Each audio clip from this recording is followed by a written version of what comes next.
नमस्कार, जय हिंद साथियों।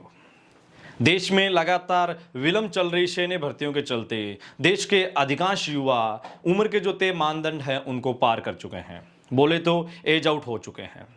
देश के युवाओं का एक क्वेश्चन ये भी है कि क्या सुप्रीम कोर्ट के माध्यम से हम एक बार फिर से जो एज वाला मुद्दा है उसको क्या सही तरीके से सही रास्ते पे ले जाके कहीं ना कहीं एक राहत ले सकते हैं। इस वीडियो के माध्यम से वो जानकारी आपके साथ साझा करने वाला हूँ।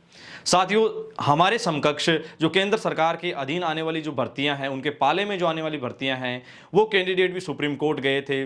न्याय के मंदिर से उनके साथ क्या हुआ और आने वाले दिनों में क्या इन युवाओं जो आर्मी की तैयारी करते हैं, अगर ये युवा by the way supreme court जाते हैं तो उनके साथ क्या कंडीशंस हो सकती है, इस वीडियो के माध्यम से वो तमाम जानकारी साझा करने वाला हूं। हमारा वीडियो इसलिए लंबा जाता है क्योंकि जो तमाम जानकारी है वो सही, सटीक और विश्लेषण के पश्चात आपके साथ साझा की जाती है और एकदम clear right to right input जो है वो आपके साथ शेयर किए जाते हैं। तो सुप्रीम कोर्ट में अभी आपको पता है यूपीएससी आईएएस ये भारत का सबसे बड़े एग्जाम में से एक है, उनके कैंडिडेट गए थे। क्या था उनकी कंडीशंस, वहां से केंद्र सरकार ने उनको क्या कहा, यूपीएससी ने क्या कहा और उसके पश्चात सेना भर्ती में क्या हो सकता है, वो भी जानकारी साझा करने वाला हूं। साथियों, यहां आप देख रहे हैं यूपीएससी वाली कैंडिडेट गए थे सुप्रीम कोर्ट। उन्होंने सुप्रीम कोर्ट में क्या बोला कि कोरोना की वजह से तैयारी नहीं हुई। सबसे पहले बता देता हूं कि इनकी भर्तियां चल रही थी, लेकिन इन्होंने कहा कि कोरोना में हमारी तैयारी नहीं हुई क्योंकि यूपीएससी की कई कैंडिडेट ऐसे होते हैं एग्जाम देने वाले जो ऑलरेडी जॉब में है, कई पुलिस में है, कई डॉक्टर हैं। उन्होंने ये भी कहा कि पहला पेपर दे दिया लेकिन दूसरे पेपर में कोरोना संक्रमण की वजह से दे नहीं पाए। हाँ, यूपीएससी में आपको पता है इसके लिए 2 एग्जाम होते हैं। पहला जो एग्जाम था कई कैंडिडेट दिए, लेकिन दूसरे एग्जाम में कई कैंडिडेट कोरोना संक्रमित हो गए। इन्होंने याचिका में ये बात नोट करवाई, इसलिए इन्हें एग्जाम में एक्स्ट्रा मौका दिया जाए। इनकी याचिका जाती है सुप्रीम कोर्ट। अब सुप्रीम कोर्ट क्या कहता है? सुप्रीम कोर्ट सीधा जाता है केंद्र सरकार के पास। सुप्रीम कोर्ट केंद्र सरकार जाके बोलता है, यहां सुप्रीम कोर्ट में आपको बता दूं, सुप्रीम कोर्ट ने कहा, सुप्रीम कोर्ट केंद्र सरकार के पास ये जो बात है वो फॉरवर्ड करता है कि याचिका में लिखता है कि केंद्र सरकार युवाओं को इस मामले में राहत दे।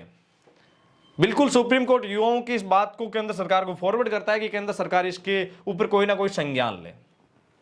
और एक्चुअल में होता क्या है कि केंद्र सरकार अब इसके ऊपर रिप्लाई भी दे चुकी है।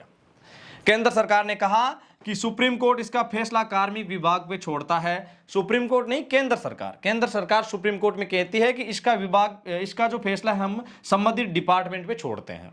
और अब ये बात स्पष्ट भी हो चुकी है, जो आप नीचे देख रहे हैं कि ऐसा संभव नहीं है। केंद्र सरकार ने क्या कहा कि ऐसा संभव नहीं है क्योंकि ऐसा करने से देश में बाकी के एग्जाम भी छात्र ऐसी मांगे रखेंगे। बिल्कुल, ये आर्मी भर्ती का भी कहीं ना कहीं इसमें दिख रहा है कि अगर हमने यूपीएससी में छूट दे दी तो कहीं ना कहीं बाकी एसएससी है, सारे के सारे कैंडिडेट्स यहाँ आ जाएंगे। और इसमें साथ साथ सॉलिसिटर जनरल एक अहम भूमिका निभाते हैं। उन्होंने ये स्पष्ट किया कि केंद्र सरकार का उन्होंने पक्ष लिया और उन्होंने कहा कि इसकी कोई ज़रूरत ही नहीं है। सॉलिसिटर जनरल इन्होंने नोट करवाया कि इसकी कोई ज़रूरत ही नहीं है एज रिलेक्शंस को लेके, ठीक है। लेकिन यहां सीधा मुद्दा एज रिलेक्शंस को लेके था ही नहीं। एक्चुअल में सुप्रीम कोर्ट में बात जाती है वो एज रिलेक्शंस को लेके नहीं थी। बात ये जाती है कि यूपीएससी वाले कैंडिडेट्स को एक्स्ट्रा अटेम्प्ट का मौका दीजिए क्योंकि वो तैयारी नहीं कर पाए कोरोना की वजह से। अब चलते हैं हमारे सेना रैली भर्ती के मुद्दे को लेके। वहां से तो स्थिति क्लियर हो चुकी है। ये एक आरटीआई हमने फॉरवर्ड की थी, आपको पता है, सेना मुख्यालय को। देखिए, वीडियो पूरा आपको जानकारी के साथ इसलिए बताना पड़ता है क्योंकि तभी A to Z जो जानकारी है वो एक सटीक लाइन में आपके साथ साझा हो सके और आपको भी वो समझ आ सके। इस आरटीआई में हमने नोट करवाया कि जब एआरओ की रिक्रूटमेंट आप रोक रखे हो और आप रिलेशन की भर्तियां चला रहे हो, उन्होंने लिखा, हमने लिखा है कि इक्विपमेंट रैली रिक्रूटमेंट उन्होंने नोट करवाया कि जब एआरओ की रैली भर्तियां रुकी हुई है तो फिर आप सेंटर की भर्तियां कैसे कंडक्ट करवा सकते हो? दोनों भर्तियां होती तो समकक्ष है। साथ में हमने लिखा कि यूथ जो सेना में जाने के लिए तैयार है, 2 साल से वो लगातार भर्तियों के इंतजार में है। आखिरकार ये रैली भर्तियां है वो कब कंडक्ट करवाई जाएगी? इसके पश्चात हमने एज का मुद्दा भी रखा। यहां हमने लिखा कि ड्यू टू कोविड-19 conditions army recruitment for the last 2 years. हमने लिखा 2 साल से सेना रैली भर्तियां नहीं हो रही है। लगभग तमाम जो युवा है वो एज की तमाम क्राइटेरिया को पास, आपको पता है, उस कंडीशन से बाहर जा चुके हैं। तो क्या आर्मी हेडक्वार्टर इस बात के ऊपर सोच रहा है और युवाओं को कहीं ना कहीं स्थिति क्लियर करे ताकि युवा सेना रैली भर्ती के लेके जो भी उनकी स्थिति उसको क्लियर कर पाए, क्योंकि ये मुद्दा लोकसभा में, ये तमाम जानकारी जो मैंने इस आरटीआई के माध्यम से साझा की थी, एक वीडियो के माध्यम से भी मैंने साझा कर दी है। ये आर्मी की ओर से हमें लेटर प्राप्त हुआ और इस लेटर में साफ आर्मी ने ये बोल दिया कि देखिए हम मौके खूब देते हैं, 17.5 हम मौका देते हैं एक बच्चे को आर्मी में जाने के लिए, और हमारे कैसे भी किसी भी प्रकार के रूल में नहीं है कि कोविड-19 जैसी महामारी में इन युवाओं को छोड़ दें। ये सेना ने स्पष्ट किया इस आरटीआई के माध्यम से। देखिए साथियों, फर्क क्या है, हमारी ओर से, आर्मी की ओर से अभी भी किसी भी प्रकार की याचिका किसी भी सुप्रीम कोर्ट, हाई कोर्ट में नहीं लगाई गई है, लेकिन यूपीएससी वालों ने लगाई, उसमें और हमारे में रात दिन का फर्क है। जी हां, बहुत ज्यादा डिफरेंस इसमें दिख रहा होगा। यूपीएससी वालों की दलील थी कि हमसे तैयारी नहीं हुई, लेकिन भर्तियां हो रही थी। समझ रहे हो इस बात को? सीधा बोला जाता है कि इस टाइम भर्तियां तो हो रही थी, लेकिन हमसे तैयारी नहीं हुई। ये बात किसने बोली? यूपीएससी वालों ने। कहीं ना कहीं इस दलील से साफ स्पष्ट होता है।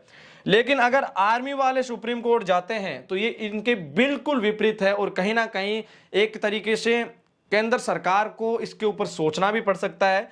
सीधा स्पष्ट लिखा हुआ है कि तैयारी चल रही थी। जी हां, आर्मी वाले बच्चों की तैयारी चल रही थी, लेकिन भर्तियां नहीं हो रही थी। बहुत ज्यादा फर्क है, क्योंकि यूपीएससी वाली कैंडिडेट्स को जब सुप्रीम कोर्ट ने यह कहा, केंद्र सरकार को अवगत करवाया कि आप इन बच्चों के ऊपर राहत बरतें, लेकिन जो उनकी याचिका थी इसमें मेन अच्छे स्ट्रॉन्ग पॉइंट नहीं थे, और आर्मी वालों में स्ट्रॉन्ग पॉइंट साफ दिख रहा है कि तैयारी चल रही थी लेकिन भर्तियां नहीं हो रही थी। वजह साफ आपको दिखाई दे रही है।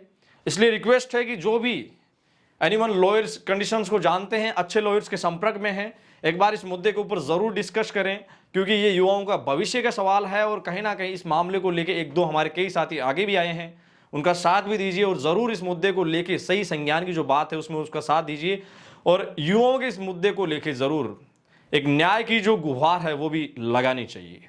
ये तमाम जानकारी मैंने यूपीएससी और आर्मी के माध्यम से दी, लेकिन स्पष्ट तौर पे नोट कर लीजिएगा कि यूपीएससी वाले मुद्दे में ये था कि हमारी तैयारी नहीं हुई कोरोना के चलते, और इधर तैयारी कोरोना के चलते भी हो रही है। इधर कोरोना के चलते भर्तियां हो रही थी, लेकिन आर्मी में कोरोना के चलते भर्तियां नहीं हो रही थी।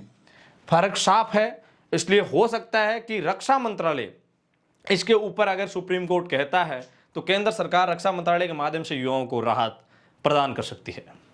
साथियों, वीडियो से रिलेटेड किसी भी प्रकार के सुझाव हो हमें जरूर अवगत करवाना कमेंट सेक्शन के माध्यम से। अगर आप चैनल पे नए हो तो इस परिवार का सदस्य भी जरूर बनते जाना। आप देख रहे थे डी आर्मी पॉइंट, अपने मेजबान दिनेश को दीजिए इजाजत। मिलेंगे एक और ताजा, सही, सटीक और विश्लेषण वीडियो के साथ। तब तक के लिए जय हिंद, जय भारत, धन्यवाद।